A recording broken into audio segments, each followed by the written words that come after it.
Welcome to Let Me Fix This. Enjoy the video. You start by verifying prerequisites and protecting data. Check that this server is a domain controller and note any fsmo roles you hold, because those must be transferred first. Backup system state and the AD database and confirm the backup can be restored.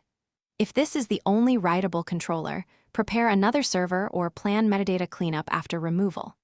Once ready, open Server Manager, select Remove Roles and Features, and uncheck Active Directory, Domain Services to begin demotion.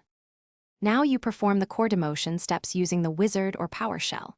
If you use Server Manager, follow the Active Directory Domain Services Removal Wizard, choose to demote this domain controller, and decide whether to remove DNS and Global Catalog. Alternatively, run uninstall adds domain controller in an elevated PowerShell session. Include parameters to transfer or seize fsmo roles if needed. Provide a local administrator password for the offline state. Make sure to watch the process and check Event Viewer for errors during demotion. Finish by cleaning up any remnants and verifying your environment. After demotion, inspect other domain controllers. Run repadmin and dcdiag to confirm replication health. If the demoted server still appears, remove its metadata with ntdsutil and clean DNS SRV records and sites and services entries.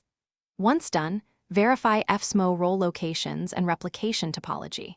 If something fails, restore the system state backup you made earlier. That backup is your safety net when AD objects or replication become inconsistent. Thanks for watching. If you found this helpful, don't forget to like and subscribe.